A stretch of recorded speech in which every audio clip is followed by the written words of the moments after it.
बिस्मिल्लाहिर्रहमानिर्रहीम। आज के लेक्चर में ये वर्ड का हमारा लेक्चर नंबर 3 चल रहा है। इसमें हम इससे पहले हमने होम टैब कंप्लीट कर दिया था, इंसर्ट टैब कंप्लीट कर दिया था और आज आगे हम कोशिश करेंगे डिज़ाइन, पेज लेआउट, रेफरेंसेस, इनमें से जो इम्पोर्टेंट चीज़ें हम वो सारे के सारे कवर कर लें। इंसर्ट टैब हमने तकरीबन सारा ही कंप्लीट कर दिया था। हम डिज़ाइन पे चलते हैं। तो ये सारी चीज़ें हम जब टेबल ऑफ कंटेंट्स बनाएंगे ये उससे रिलेटेड हैं। ये सारी चीज़ें हम वाटरमार्क पे आ जाते हैं। वाटरमार्क पे ये 4 आपके पास बने बनाए हैं। आप कोई भी एक वाटरमार्क ले लें। पेज की जूमिंग कम करके मैं आपको दिखाती हूँ। ये वाटरमार्क आपका टेक्स्ट लिखा हुआ आ जाता है आपके पेज पे, लेकिन ये बैक पे होता है, मतलब ये नॉन रिमूवेबल होता है, ये रिमूव नहीं होता। अगर हम इसको यहाँ पे मैं कोई टेक्स्ट को कॉपी करती हूँ और यहीं पे पेस्ट करती हूँ तो आप देखें कि वो टेक्स्ट का इससे कोई इफेक्ट नहीं पड़ता, कि इस पे नहीं आता। ठीक है, वो इस आपके पेज पे बैक पे लिखा होता है जो वाटरमार्क होता है। अभी आप अपनी मर्जी से भी लिख सकते हैं, अपनी मर्जी से कोई भी पिक्चर भी लगा सकते हैं या आप कोई टेक्सचर वगैरह भी लगा सकते हैं और उसके अलावा आप इसका कलर वगैरह, फॉन्ट, सब चीज़ें चेंज कर सकते हैं। अगर आपने सिंपली वाटरमार्क को रिमूव करना है तो आप रिमूव वाटरमार्क कर दें, और अगर आपने लगाना है तो कस्टम पे चलते हैं। हम लोग कस्टम पे चलेंगे तो सबसे पहले हम देखते हैं पिक्चर वाटरमार्क पे। तो मैं पिक्चर सेलेक्ट करके इसको दे दूंगी। ऑफलाइन ही हम अपने सिस्टम से कोई भी पिक्चर ले लेते हैं। जैसे मैंने ये पिक्चर ले ली, ठीक है। स्केल मैंने ऑटो ही रख दिया, बाकी किसी चीज़ के साथ नहीं छेड़ना, और मैं अप्लाई कर देती हूँ तो हमें वो वाटरमार्क नज़र आ रहा है। यहीं से ख़त्म करना है तो नो करके अप्लाई कर दें। ठीक है, अब मैं टेक्स्ट वाटरमार्क पे आ रही हूँ और यहाँ पे टेक्स्ट एरिया में अपने टेक्स्ट को टाइप करना है। जैसे मैं लिखती हूँ वीडियो ट्यूटोरियल, ठीक है। जो ही आप अप्लाई करेंगे तो आपको वो नज़र आ जाएगा। इसके जो भी लेआउट हैं वो आपको नज़र आएंगे, डायगनल या हॉरिजेंटल। तो हॉरिजेंटल करेंगे तो आपको हॉरिजेंटली नज़र आएगा, डायगनल करेंगे तो आपको डायगनल में नज़र आएगा। उसके साथ हम देखते हैं फ़ॉन्ट है। ये तमाम तर फ़ॉन्ट है। आप जो भी फ़ॉन्ट चेंज करें, अप्लाई करें, उसी फ़ॉन्ट में आपको नज़र आ जाएगा। ठीक है, और ये फ़ॉन्ट का साइज़ है जो मैं ऑटो ही रहने देती हूँ, और कलर वगैरह हम कोई चेंज कर देते ताकि हमें अच्छे से नज़र आए। और जो ही आप अप्लाई करेंगे तो आपको नज़र आएगा। यहाँ पे मैं टाइम न्यू रोमन कर देती हूँ। तो आप पे डिपेंड करता है। ठीक है, तो हमने लगाया इसको और हम इसको रिमूव भी कर सकते हैं। फिर मैं कस्टम पे चल रही हूँ और यहीं से मैं नो वाटरमार्क कर रही हूँ और मैं अप्लाई कर देती हूँ इसको और क्लोज कर देती हूँ। ये वाटरमार्क ख़त्म कर दिया। नंबर 2 ऑप्शन पे चलते हैं। हम अपने पेज को कोई भी कलर दे सकते हैं। इनमें से कोई भी रिस्पेक्टेड कलर आप दें तो वो आपके तमाम तर पेजेस पे आ जाएगा। देखिए, मैं न्यू ब्लैंक पेजेस भी लाऊंगी तो तमाम तर पेजेस आपके उसी कलर के साथ आ जाएंगे। हम वापस से डिज़ाइन पे चलते हैं, पेज कलर पे चलते हैं और नो कलर कर देंगे अगर आपको कलर नहीं चाहिए। अगर मज़ीद कलर्स चाहिए तो आप मोर कलर पे चलेंगे और वहाँ से खुद से एक कलर आप डिफ़ाइन कर देंगे जो भी आपको चाहिए। जैसे अगर मैं ये कोई ब्लूइश का शेड लेती हूँ तो ये इसके शेड्स हैं। यहाँ पे आपको ये प्रीव्यू अवेलेबल होता है। यहाँ पे देख लें जो भी आपको पसंद है, यहाँ तक आप करके इसको ओके कर दें तो आपका वो कलर आ जाएगा। अब मैं इफ़ेक्ट्स पे चलती हूँ। अगर मुझे ये नहीं चाहिए, मुझे सॉलिड कलर नहीं चाहिए, मुझे ग्रेडियंट्स वगैरह लगाने। 1 कलर तो हम देख चुके हैं, हमारा जो 1 कलर था। अगर आपने 2 कलर्स करने, ठीक है, तो कलर 1 में कर देती हूँ ब्लैक और कलर नंबर 2 में कर देती हूँ रेड, ताकि हमें अच्छे से नज़र आए। दोनों कलर्स में आपके पास ये तमाम शेप्स आ रही हैं। ये आपके पास प्रीव्यू आ रहा है। हॉरिजेंटल ये है, ये वर्टिकल है, diagonal up, diagonal down, from centre, from corner, from centre. जो भी आपको चाहिए आप वो ले सकते हैं। ठीक है, और उसके बाद आप उसको ओके कर दे तो आपके तमाम तर पेजेस पे वो इफेक्ट आ जाएगा।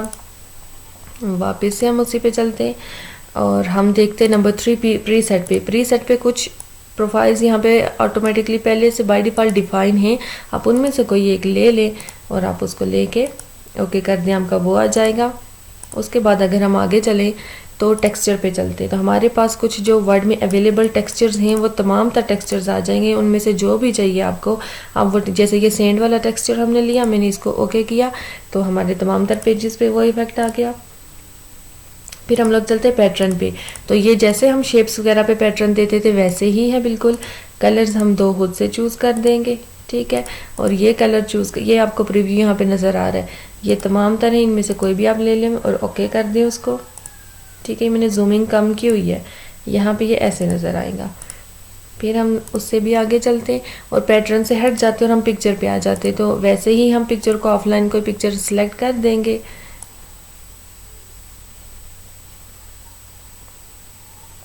हम कोई भी पिक्चर को सिलेक्ट कर देते, इंसर्ट कर देते और ओके कर देते।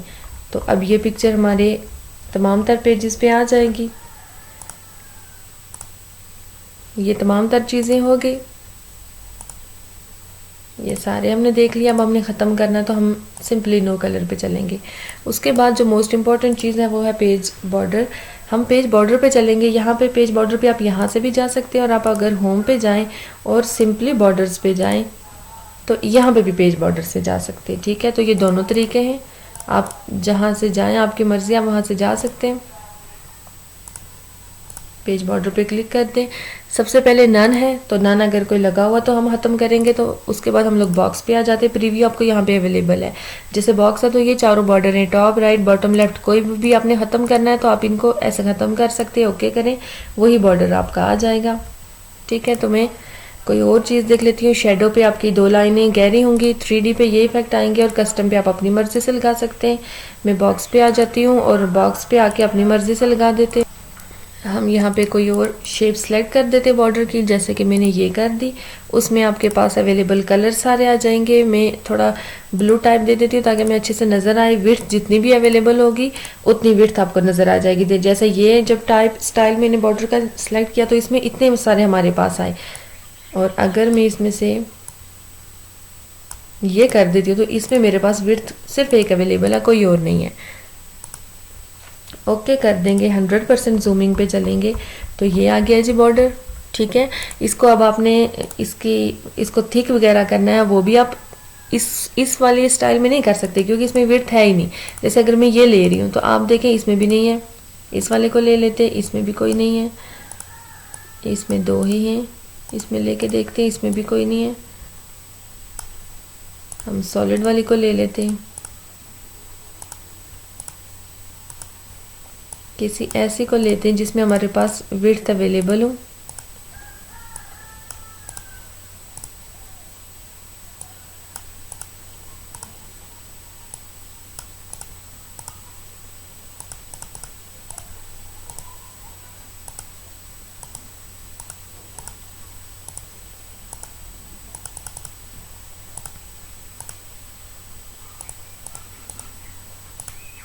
इसमें भी सिर्फ एक ही अवेलेबल है।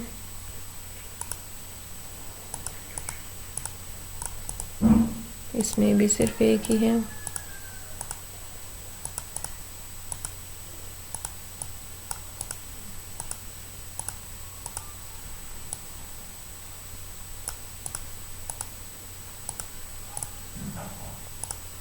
हाँ, इसमें यही अवेलेबल है। इसमें इससे हम इसके साइज़ को थिक नहीं कर सकते क्योंकि इसमें अवेलेबल हैं ही यही। ठीक है, अच्छा एक और चीज़ हम कर सकते हैं, इसको ओके कर देते हैं पहले और फिर से पेज बॉर्डर पे चलते हैं। और अब हम चलते हैं 3D पे। अगर मैंने 3D लिया तो 3D के अंदर आप देखें कि इसमें इतनी विड्थ आ जाती है। सिंपल बॉक्स वाले में नहीं है लेकिन 3D वाले में है। आप उसमें इसकी विड्थ को ज़्यादा कर सकते हैं। उसके बाद हम पेज बॉर्डर पे चलते हैं और हम आर्ट पे चलते हैं। अब मैं इनमें से कोई भी नहीं लगा रही, आर्ट पे चलते हैं। और ये देखिए कोई भी आपके पास अवेलेबल जितने भी वर्ड में आर्ट्स हैं वो आ जाएंगी। कोई भी एक आर्ट में ले लेती हूँ। इन केस मैंने ये लिया और मैंने ओके किया तो हमें है तो ये अच्छा, लेकिन हम चाहते हैं कि ये बहुत ज़्यादा बोल्ड है, बहुत बड़ा। मैं इसकी थोड़ी सी थिकनेस कम कर दूँ ताकि ये अच्छा लगे। तो ये इसकी विड्थ है, इसकी विड्थ को मैं कम कर दूँगी। ये प्रीव्यू आपको नज़र आ रहा है तो मैं 7 तक रख देती हूँ। ये देखें, आप ये चीज़ें कर सकते हैं। ठीक है, उसके बाद यहीं पे हम नंबर 3 पे आए तो आपके पेज की शेडिंग और ये वही फिल कलर है जो मैंने अभी आपको दिखाया है। ठीक है, अगर मैं फॉर एग्जांपल ये कलर लेती हूँ डार्क ग्रीन। ठीक है, यहाँ भी आपको प्रीव्यू नज़र आएगा। स्टाइल देखें, इतने स्टाइल हैं, इतने उसमें हम कलर्स वगैरह अपडेट कर सकते हैं। और ये जो हाईलाइटेड आपको नज़र आ रहा है ये टेक्स्ट का कलर है। ठीक है, इसको मैं कम कर देती हूँ। जैसे हम 5% तक कलर ऑटोमेटिक, ये मैंने येलो कर दिया बीच में। अप्लाई टू पैराग्राफ क्योंकि हमने कहीं पे सिलेक्ट किया होगा इसलिए ओके कर देती हूँ मैं इसको। तो ये मेरे एक इस पैराग्राफ पे आ गया। मैं इसी को इंटर करके नीचे कर देती हूँ आपको दिखाने के लिए कि ये हमने ये चीज़ किया उस पर।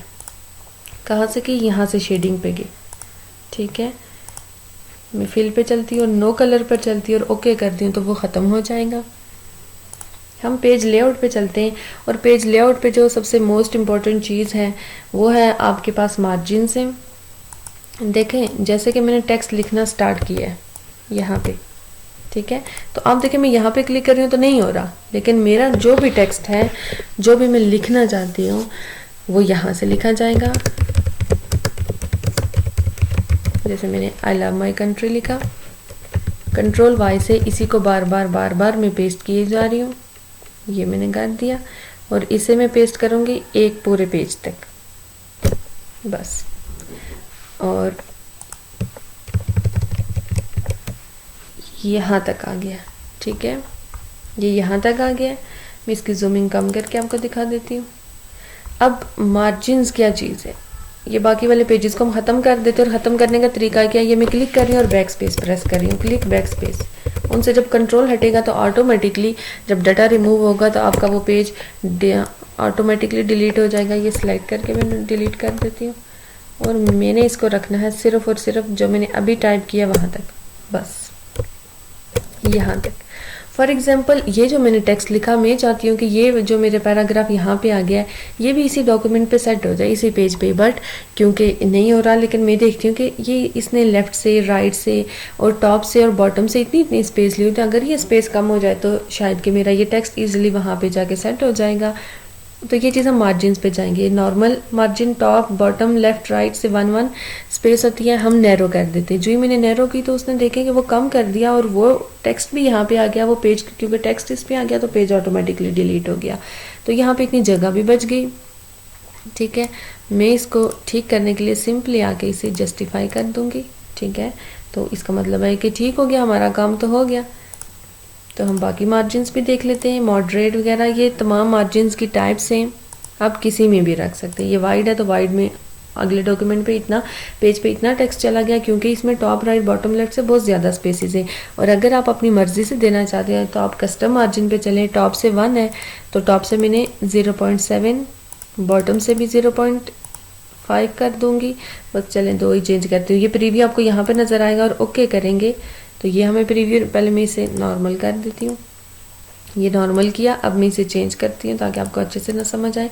ये कस्टम मार्जिन, और यहाँ पे आप देखना, यहाँ पे आपको ये चीज़ नज़र आएगी, टॉप से मैंने ये कम किया तो ये ऊपर जा रहा है, मैं सिर्फ टॉप वाला कम करके दिखाती हूँ। ओके, तो वो देखिए टॉप से ऊपर चला गया, बाकी में लेफ्ट राइट और बॉटम के साथ मैंने नहीं छेड़ा, सिर्फ टॉप के साथ छेड़ा है। तो ये हम दे सकते हैं और बाय डिफ़ॉल्ट हमेशा नॉर्मल ही रहता है। उसके बाद हमारे पेज की आप ओरिएंटेशन या तो पोर्ट्रेट रख सकते हैं या तो लैंडस्केप। तो लैंडस्केप जब हम लोग सर्टिफिकेट्स वगैरह बनाते हैं तब रखते हैं, ID कार्ड वगैरह बनाते हैं तब रखते हैं मोस्टली, या कोई ऐसी शीट वगैरह जो हमें प्रिंट करनी हो और उसके लैंडस्केप पे अच्छी आए तो हम उसके लिए करते हैं। नॉर्मली पोर्ट्रेट रहती है। पेज का साइज़ बाय डिफ़ॉल्ट A4 रखा जाता है हमेशा, बाकी ये इतने अवेलेबल साइजेस होते हैं और इनमें से अगर आपने खुद से कोई पेज का साइज़ देना तो आप खुद से भी दे सकते हैं। जैसे कि मैं इस पेज पे आ रही हूँ और मुझे एक ID कार्ड बनाना है यहाँ पे वर्ड में, ठीक है, तो ID कार्ड की विड्थ और हाइट तो इतनी तो नहीं होती, तो मैं इसको कम कर दूँगी, विड्थ को और इसकी हाइट को भी। तो ये प्रीव्यू में नीचे आपको नज़र आ रहा है, मैं खुद से टाइप कर देती हूँ 4। ये देखिए मैंने विड्थ क्या 4 कम, हाइट 4 तक कर दी, 4 इंचज़ तक, और विड्थ इतनी कम की। और अगर इस पेज को हम ये करें तो ये मेरी परफेक्ट इतनी जगह है ID कार्ड के लिए। तो ये आप खुद से कर सकते हैं, बट नॉर्मली A4 साइज़ रहता है पेज का, ठीक है। अच्छा, उसके बाद फिर से जूमिंग कम कर देती हूँ और इसकी ओरिएंटेशन भी पोर्ट्रेट कर देते हैं वापस से। अब हम आते हैं कि हम अपने टेक्स्ट को कॉलम्स में डिवाइड कर सकते हैं। तो ये मैंने टेक्स्ट को 2 कॉलम्स में डिवाइड किया, वापस से बाय डिफ़ॉल्ट 1 में ही होता है, 3 में किया, 4 में किया, आप अपनी मर्ज़ी से कर सकते हैं, ठीक है। और वापस से 1 में कर दूँगी। उसके बाद ब्रेक हम बाद में देखेंगे।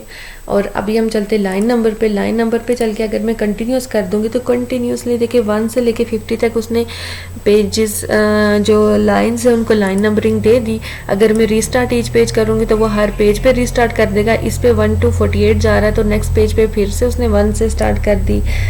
सेक्शन वाला हम बाद में करेंगे। और अगर मैं इन लाइंस को सिलेक्ट कर देती हूँ और मैं चाहती हूँ कि इन पे नंबरिंग ना आए तो इनको मैं सुप्रेस फॉर करंट पैराग्राफ कर दूंगी।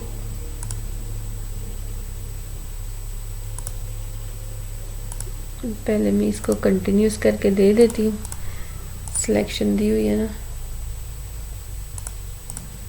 मैंने कहीं पे भी एंटर नहीं किया हुआ, ठीक है, जिससे उसे वो सब एक ही पैराग्राफ नजर आ रहा है। ये मैंने क्या किया है, मैंने एंटर कर दिया ताकि अपनी डॉक्यूमेंट टेक्स्ट को अलग कर दिया। अब मैंने सुप्रेस फॉर करंट पैराग्राफ किया तो उसने इस पैराग्राफ के पीछे से लाइन नंबर्स को हटा दिया और 5 के बाद 6 से यहाँ से स्टार्ट किया। पहले इसलिए नहीं कर रहा था क्योंकि मैंने कहीं पर एंटर दिया ही नहीं था, जिससे कि वर्ड को समझ नहीं आ रही थी कि इसने कोई सेंटेंस को ख़त्म किया भी है या नहीं।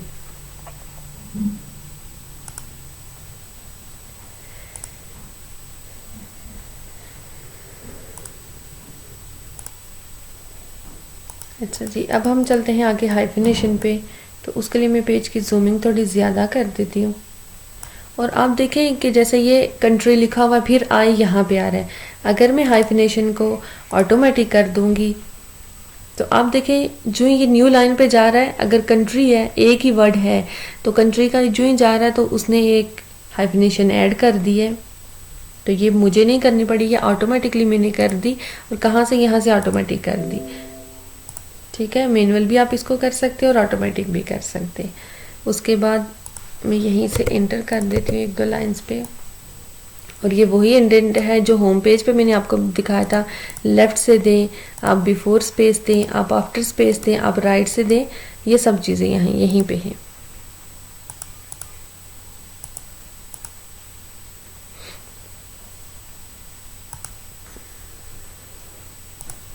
हाँ, उसके बाद हम लोग पेजेस के लेआउट पे चलते हैं। मैं थोड़े से टेक्स्ट को और कॉपी करके इसी को वापस से पेस्ट कर देती हूँ ताकि हमारे पेजेस के लेआउट हमें अच्छे से समझ आए। ये को 3-4 पेजेस पे मैंने डाटा को कॉपी पेस्ट कर दिया। सबसे पहले हम आते हैं रीड मोड। ठीक है, तो रीड मोड पे आपको आपका टेक्स्ट ऐसे विजिबल होगा। ठीक है, ये यहाँ से भी आप चेंज कर सकते हैं। फिर मैं प्रिंट लेआउट पे, नॉर्मली ये प्रिंट लेआउट पे ही रहता है। नंबर 3 है वेब लेआउट। तो ये तीनों लेआउट है जो आप चेंज कर सकते हैं यहाँ से। ये आपकी आउटलाइन, हमने आउटलाइन को, इसको अगर हमने आउटलाइन व्यू में देखना है तो ये आपको आउटलाइन व्यू में नज़र आएगा। ठीक है, टेक्स्ट ऊपर नीचे कर सकते हैं, इसको आप जूम इन कर सकते हैं, तमाम चीज़ें कर सकते हैं। वापस से मैं इसे प्रिंट लेआउट पे कर दूंगी तो ये नॉर्मल हो जाएगा। उसके बाद हम चलेंगे, ये रूलर्स हैं, आपके रूलर बार आ जाएगी। ये ग्रिड लाइंस हैं, इन दोनों को मैं बंद कर देती हूँ। और ये है नेविगेशन पेन, जिससे कि आप अपने पेजेस पे ऑटोमेटिक बहुत इजीली स्विच कर सकते हैं। पेज नंबर 2, पेज नंबर 3, जैसे ये पेज नंबर 5 पे गए और पेज नंबर 1 पे गए। मैं वापस से इसको बंद कर देती हूँ। ये तो जूमिंग है। अब 1 पेज, सिर्फ हमने 1 पेज देखना है, हमने मल्टीपल पेजेस देखने तो आपको ये मल्टीपल पेजेस का व्यू आ जाएगा। और पेज, एक ही पेज को फुल उसकी विड्थ का देखना है तो 161% जूमिंग पे ये हमें दिखा देगा। उसके बाद ये विंडोज़ हैं, मैंने किया न्यू विंडो। ठीक है, तो ये वर्ड में ऑटोमेटिकली एक न्यू विंडो खुल गई। फिर से मैं व्यू पे चलती हूँ और मैं अरेंज ऑल पे चलती हूँ तो वर्ड के अंदर जितनी भी विंडोज़ खुली हुई हैं, ये देखें 2 हैं तो ये दोनों के दोनों यहाँ पे आ गई। इस वाली को मैंने बंद कर दिया तो यहाँ से नीचे फिर डेस्कटॉप का एरिया नज़र आ रहा है। मैं फिर से अरेंज ऑल पे कर देती हूँ या न्यू विंडो पे कर देंगे तो आप देखिए 3 विंडोज़ हो गई हैं। और अब मैंने इनको कर दिया स्प्लिट। तो स्प्लिट जो ही मैंने किया तो वो उसने इनको, ये देखिए यहाँ से स्प्लिट कर दिया। ये स्प्लिट कर रहा है। ठीक है, ये इसको काट रहा है यहाँ से। एक हमारा ये है, तो ये हमारी 3 आ गई और इस वाली को उसने स्प्लिट कर दिया। मैं इनको बंद कर दूंगी 2 को और सिर्फ 1 को ही रखेंगे। अच्छा, ये पीडीएफ एलिमेंट इसलिए आ रहा है, ये वर्ड में नहीं होता, ये इसलिए आ रहा है क्योंकि मेरे सिस्टम में पीडीएफ का सॉफ्टवेयर इंस्टॉल है। तो अगर आपने पीडीएफ, इसी फाइल को पीडीएफ बनाना है तो आप क्रिएट पीडीएफ पे क्लिक करें। कह रहा है कि आप डॉक्यूमेंट को पहले सेव करें तब जाके इसका पीडीएफ बन सकता है। ये मैंने इसको सेव किया। ठीक है, ऑटोमेटिकली सेव हो रहा है। और अगर ऐसे नहीं, आपके पास, आपको अपने वर्ड में यहाँ पे पीडीएफ एलिमेंट नहीं शो हो रहा तो आप फाइल पे जाएं, सेव एज पे चलें, लोकेशन सेट कर लें अपनी फाइल के लिए। इसका मैं नाम देती हूँ 90 और टाइप पे चले और टाइप से आपने PDF ले लेना है। ओके करें, इनको मैं बंद कर देती हूँ। तो ये देखें, ये 90 वाली जो मैंने अभी बनाई है, तो PDF की निशानी ये है जो मैंने आपको पहले भी बताई है कि ये अगर आपके पास कोई भी रीडर इंस्टॉल आप उसके साथ भी खोलते हैं, वरना आपके सिस्टम में जो भी डिफ़ॉल्ट ब्राउज़र होता है तो ये उसके आइकन के साथ बन जाती है। अब ये खुद ब खुद खुल जाएगी। और PDF की बात यह है कि PDF डॉक्यूमेंट को आप कभी भी एडिट नहीं कर सकते, उसको एडिट करने के लिए हमें सॉफ्टवेयर की ज़रूरत पड़ेगी। ये देखें, अब हम इसे एडिट नहीं कर सकते, कॉपी ज़रूर कर सकते हैं, इस टेक्स्ट को दूसरी जगह ले जा सकते हैं, सेलेक्ट कर सकते हैं, बट हम इसमें कोई भी एडिटिंग नहीं कर सकते। ठीक है, अब हम देखते हैं कि फॉर एग्जांपल ये PDF डॉक्यूमेंट है। ठीक है, मैं वर्ड खोल देती हूँ।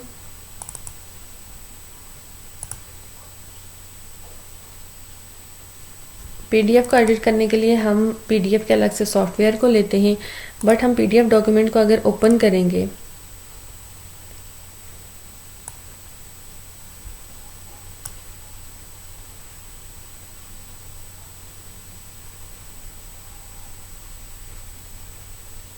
मैं पहले एक न्यू डॉक्यूमेंट खोल देती हूँ और उसमें चल के ओपन करूँगी।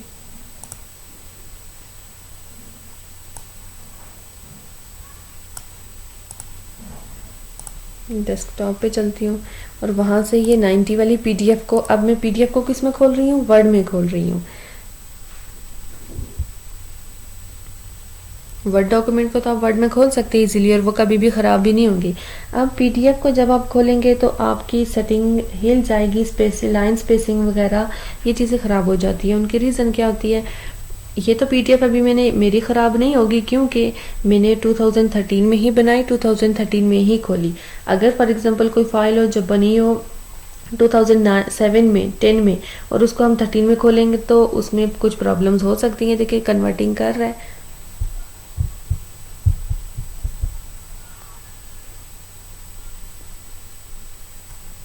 ये खोल दिया उसने। और हमारे उस डॉक्यूमेंट में भी हमारे देखे हमारे डॉक्यूमेंट में कुछ चेंजिंग्स हुई हैं। ये मैंने उस PDF डॉक्यूमेंट को खोला वर्ड में और इसमें चेंजिंग कर सकती हूँ। ये अलाइनमेंट आपको ये चीज़ नज़र आ रही है, ये देखें। तो ये डिपेंड करता है कि तो अभी मैंने 13 में ही बनाई, 13 में ही खोली, इसलिए इसमें इतना डिफरेंस नहीं है। लेकिन अगर मैंने किसी और वेरिएंट में बनाई होती और किसी और में खोलते तो ये समटाइम खोलता भी नहीं है और समटाइम इशू करता है। तो हम PDF डॉक्यूमेंट्स को एडिट करने के लिए अलग से सॉफ्टवेयर यूज़ करते हैं जो इंशाल्लाह हम नेक्स्ट लेक्चर में देखेंगे।